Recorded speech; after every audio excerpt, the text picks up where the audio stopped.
Information. argent.canoë.ca.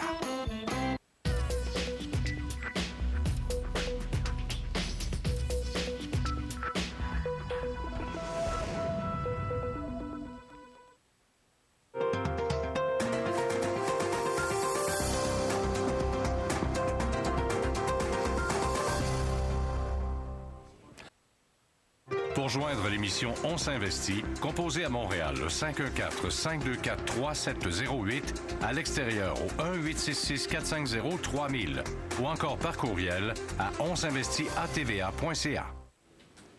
Et même sur Twitter, en plus. Hein? Alors, allez sur Twitter, puis vous faites l'onglet On s'investit.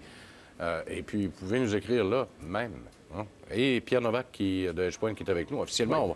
on va lui dire bonjour. Si on l'avait déjà fait. Pierre Novak qui est un des plus vieux, en tout cas. Oui. Wholesaler. Oui.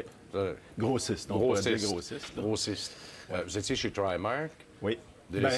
Oui, effectivement. J'ai commencé ma carrière avec Michel sur le parquet de la Bourse de Montréal. Oui. Par la suite, j'ai été conseiller en placement chez l'évêque Beaubien-Geoffrion jusqu'en 90. Au moment où ils ont intégré la Banque nationale. Exact. Okay. Et suite à ça, j'ai lancé un premier fonds immobilier en 90 qui s'appelait First City, qui est devenu un REIT, un Real Estate Investment Trust.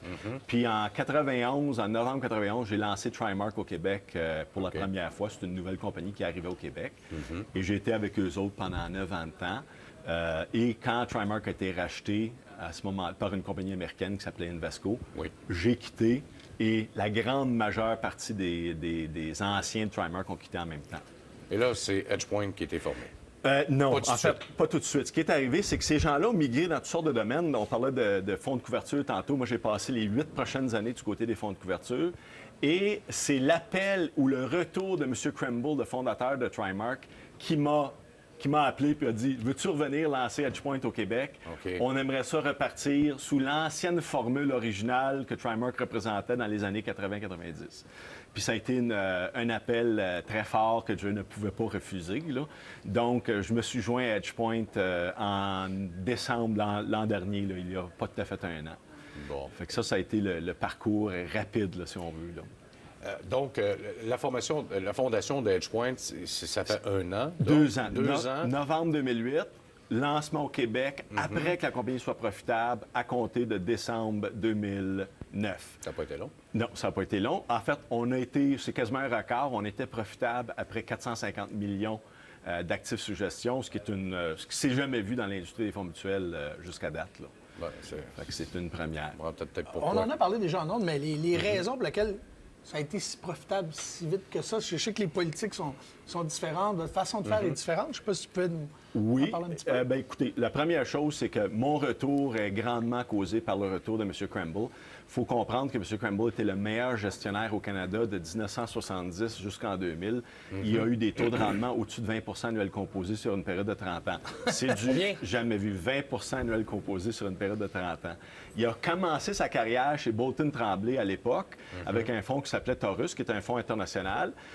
Pendant la période des années 70, où ce que la bourse a fait 1 de rendement, il a fait 23 de rendement annuel composé pendant les années 70. Vous vous souvenez, crise de pétrole et autres. Alors, c'est... Puis en 2000, quand il a été racheté, c'était malgré lui, malheureusement, il a pris une retraite. Je n'appellerais pas ça une retraite. Il a commencé à gérer sa fortune personnelle et il a lancé une fondation caritative. Et en 2010, ou en 2008, pardon, 3 de ses gestionnaires, ses étudiants finalement, qui sont restés chez Trimark, ont quitté et ont approché M. Crumble en disant « On aimerait ça partir une société de fonds à l'image de ce que Trimark était au début des années 80-90. Frais de gestion parmi les plus faibles de l'industrie, une panoplie de fonds très simple. On a juste 4 fonds. On gère des portefeuilles avec des mandats excessivement larges plutôt que des portefeuilles concentrés. Donc, on n'a pas de saveur de la semaine. On ne croit pas à un fonds qui est sectoriel, exemple. Parce que le problème, c'est que tu te gères pendant que le secteur va bien, puis tu fais quoi après? Alors, tu es pris avec les ressources naturelles, c'est le fun aujourd'hui, mais ça représente 50 de l'indice boursier du TSX aujourd'hui. C'est, tant qu'à nous, très, très, très surévalué. L'immobilier, c'est la même chose. Fait que tu fais quoi? Tu es mieux d'avoir donné la latitude au gestionnaire de choisir, lui, où il veut investir.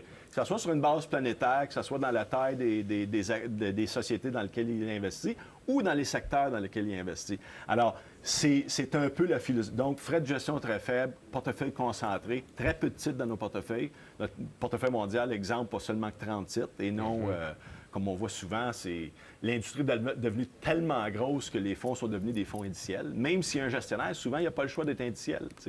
C'est un peu ce qui a motivé le départ des gens originalement, Ty Bussada, Jeff McDonald et Patrick Farmer. C'était le point tournant pour les sortir de chez TriMark. C'était la taille incroyable qu'ils devaient gérer. Là. À deux, Ty et Jeff géraient plus de 20 milliards d'actifs. Ça commence à être lourd. Là. Ça commence à être lourd. C'est très difficile de créer des portefeuilles qui vont se distinguer par rapport à un indiciel. Là, alors, c'est ces raisons-là qui m'ont ramené chez EdgePoint.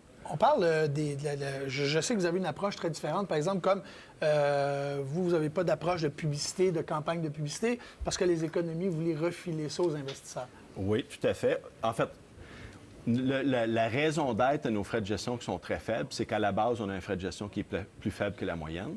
Deuxièmement, nos frais encourus ou nos frais additionnels sont plus faibles parce qu'on ne fait aucune publicité. C'est tout du bouche à oreille. On ne fait pas de tournoi de golf. On n'invite pas nos conseillers à des événements spécifiques. Le rapport qu'on a avec eux, c'est vraiment un rapport direct avec le gestionnaire. Donc, c'est tout. Quand ils achètent du EdgePoint, ils sont pratiquement connectés sur le gestionnaire. Donc, ils ont de l'information sur nos portefeuilles, les titres qui sont dans nos portefeuilles, qu'est-ce qui explique pourquoi on les a achetés, pourquoi on les a vendus, etc. Alors, c'est un rapport très rapproché. Puis, on cible un peu les vétérans et les gens d'expérience dans l'industrie là, qui connaissent bien l'historique de TriMark aussi. Là. Donc, les investisseurs, ils vont avec ce fonds-là, d'abord, ils vont l'acheter à cause du rendement, qui devrait être supérieur aux autres. Pour la philosophie de placement, puis les gestionnaires qui sont eux aussi des vieux de la vieille, si on peut dire. Oui, le nombre d'années d'expérience des employés de TriMark, de EdgePoint, excusez, est très élevé. Oui, bien la moyenne d'âge, je pense, chez TriMark, elle a 40 ans et plus. Là, donc, on n'est pas des rookies. Il y a 21 des 25 employés chez nous aujourd'hui. C'est des employés anciennement chez TriMark. Donc, c'est pratiquement tous des vétérans. Là. Bon, je regardais justement vos portefeuilles. Vous avez un portefeuille canadien, vous avez un portefeuille de fonds de revenus de croissance, vous avez un portefeuille mondial, vous avez aussi un mondial fonds de revenus de croissance. Oui. Alors, comment se distinguent ces différents fonds-là? Là? Rapidement, ce qu'on dit, c'est qu'on veut investir au Canada parce qu'on n'a pas le choix, parce que nos clients sont canadiens, et on veut investir du côté mondial.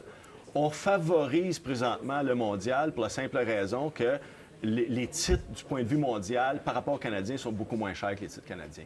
Alors, on trouve des aubaines du côté mondial qu'on ne trouve pas au Canada. Alors, c'est l'incitatif.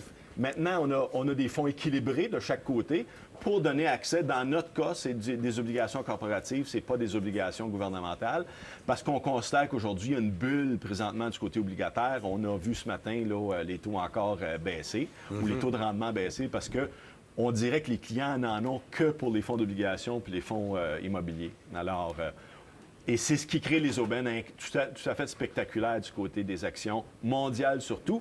Mais puis le côté canadien, notre avantage, c'est qu'en étant petit, on peut patauger dans les petites sociétés, les moyennes sociétés, les grosses sociétés, que nos concurrents généralement peuvent plus faire parce qu'ils sont trop gros. Alors, on a cette flexibilité-là. Fait que du côté canadien, on est intéressant, mais si j'avais un choix à faire de mon propre portefeuille, ça serait le côté mondial que je favoriserais. Qu'est-ce qui dicte justement le choix d'un titre ou pas? Premièrement, on analyse chaque titre comme si on achetait l'entreprise en entier. Donc, il y a une analyse qui est faite très approfondie. On cherche des titres qui ont de la croissance, qui sont capables de survivre dans une économie qui a peut-être aucun... ce qu'on appelle du tailwind, là. Il n'y a pas de force. Là. Nous, on pense que l'économie va être difficile pour les 5 prochaines années, mais il y a des sociétés qui n'ont pas besoin d'une économie féroce pour très bien faire. Je donne un exemple, une compagnie américaine qui s'appelle Progressive Corp, qui est un peu le Bel Air direct du Québec. Oui. Alors, Progressive Corp, c'est la 4e plus grosse compagnie d'assurance dommages aux États-Unis. Et cette compagnie-là, leur chiffre d'affaires est en croissance de 15 aujourd'hui. Pourquoi? Parce qu'ils ont les frais d'assurance les plus faibles de l'industrie. Et donc, ils attirent de la clientèle parce qu'en période de récession, tout le monde veut épargner. Et donc, sauver 200 sur une police de 1 000 d'assurance, ça vaut la peine. Alors, Bon. c'est un exemple. Là. Puis l'autre exemple inverse, peut-être, et on se fait poser beaucoup de questions sur Research in Motion. Il fait partie d'ailleurs de ce portefeuille-là. Oui. Qu'est-ce qui a justifié le choix? Il n'arrête pas de planter ce titre-là. Ben, en fait, oui, puis d'ailleurs, il y a presque 31 millions de parts short sur Oui. Research in Motion aujourd'hui. Oui. Tout le monde le compare à Apple et disent Research in Motion est en difficulté parce que le iPhone 4 est supérieur. Ouais. Mais il faut comprendre que c'est deux créneaux très différents. Et Research in Motion a d'ailleurs, il y a 3 semaines, ils ont émis leur communiqué, leur dernier résultat financier. Puis ils ont battu tous les expectatives d'une façon outragière. Puis là. ça ne l'a pas empêché de baiser pareil. Non, ça n'a pas. Ma vie qui a remonté depuis. Là, ouais. Merci beaucoup, vous deux. On retrouve à la fin de